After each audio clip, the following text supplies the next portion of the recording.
The name Journeyman is quite appropriate for a 13-year-old stallion who sired a Golden Slipper winner and now finds himself at the pointy end of the commercial breeding world. Fireburn sire Rebel Dane is all set to make the most of the opportunities to be afforded to him. Now he's ensconced at the historic Widden Stud in the Hunter Valley of New South Wales.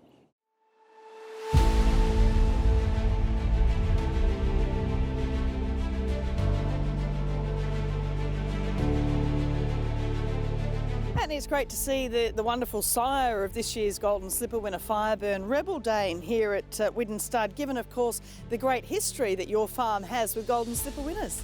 Yeah, a real thrill to have another sire of Slipper winners, and of course, champion 2-year-old sire. For him to be, to get a Slipper winner, to be champion 2-year-old sire from such limited opportunity, just shows you what a prepotent stallion he is, and his ability to really upgrade his mares is very, very evident early days. Rebel Dane right over on the inside. Well, it's really interesting the way Louis Mahiker of Laurel Oak Bloodstock and Steve Grant with Silverdale and Ken Lowe, they've loved this horse. You know, they really do. And it's no surprise to see that he's done well as a stallion.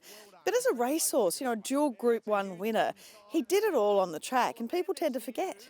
A remarkable sprinter and a tough Aussie sprinter. Gary Portelli had such a time with this horse, and as the owners did, and they've always had such enormous faith in him, but he never let them down at the elite level, week in, week out, throughout his career.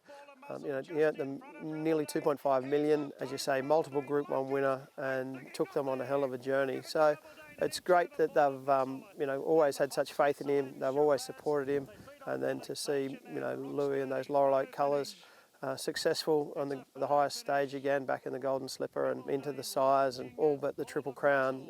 She's some filly, Fireburn, and what a thrill for them.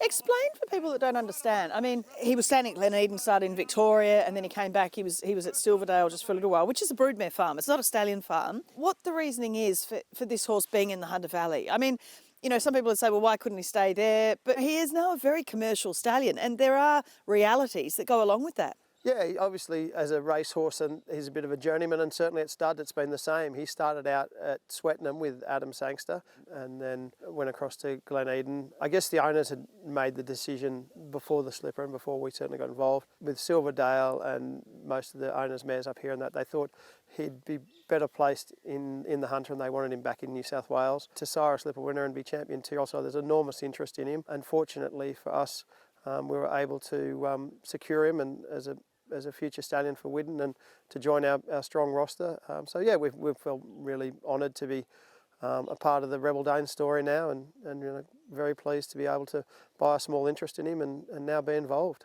And Rebel Dane, I mean, he is in the mould of, say, a Spirit of Boom. These are stallions, they weren't rushed off to start early, and they won the 2 Group 1s as older horses. There's something to be said for it, isn't there? I think that's a real thing in the breed, is people are looking at the breed as a whole, and they're looking at soundness. We do want horses that train on. The cost to get to the track is substantial, and people, I think, are getting a little bit wary of the squibby horses that are not going on, and they're really looking to take a horse on that'll take them a long way. And certainly Rebel Dane's that type of stallion, that he did that as himself, and I'm sure we'll see that with his progeny as well. Lovely, tough, sound horses that'll really train on, and there's so much prize money to be won.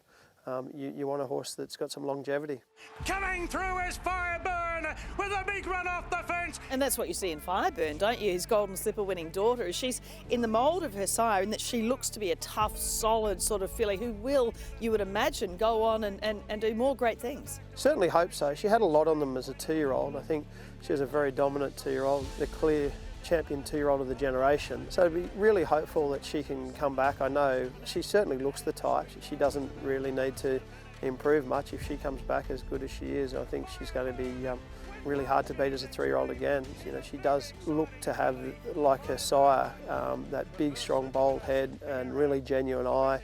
And I think heading into the spring, Gary Portelli, Louis and all the connections, would be really excited to see what she can bring. Rhapsody Rose and Subterranean down the outside. She's not the one-trick pony, I guess, in that he's also getting other, really good horses out, in, that are doing it on the track as well. A lot of them being supported by Louis and Laurel Oak, but there are others too. From just the 18 runners, and you remember that, he's had a fraction of the runners of so many of the other stallions. His first 2 books only covered 26 mares, so he's really doing it the hard way. To already have the 8 winners, another 7 place getters, and 3 stakes horses of Subterranean. He himself is a stakes winner, and of course a good 2-year-old as well. So he's getting those big, strong 2-year-olds. Lloyd's Crown, another stakes performer at Flemington. Rebel Shadow looks like a really future top liner. He's already won the 3 races, and he looks like a horse going places. From a very small sample size, as I said, he's upgrading these mares and he's delivering on so many fronts. So a really, really exciting horse, and who knows where it's going to finish, but certainly he's got off to a hell of a start, and now he's going to see some serious quality mares and far greater quantity. The breeders have really flocked to him, so it's a big upgrade for him, and really makes his job much easier now to really stamp himself in the top size of Australia going forward.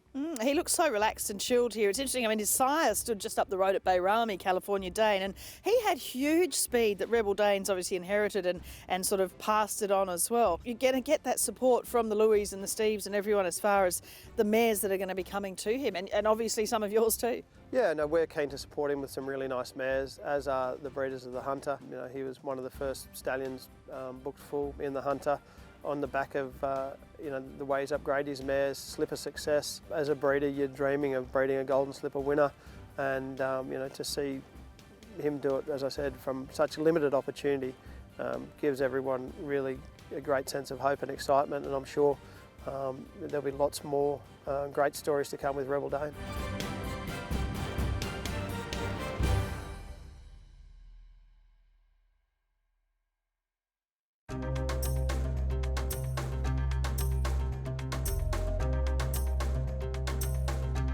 A G1 Goldmine summation of the best nicks with Rebel Dane through his sire California Dane shows Sir Tristram's Dam Isolt appearing with nearly 16% success, including a 10% ratio of Group 1 winners to runners. Nijinsky, Sir Ivor and Mr Prospector also appear, while from low numbers Woodman and More Than Ready achieve exceptional results. Successful matchups with Rebel Dane's Dam sire More Than Ready also come via Medaglia d'Oro, High Chaparral with an 11% ratio of Group 1 winners to runners, and interestingly the Danehill cross back comes out at 4% through the sire line and a 1.8% cross back through the dam line.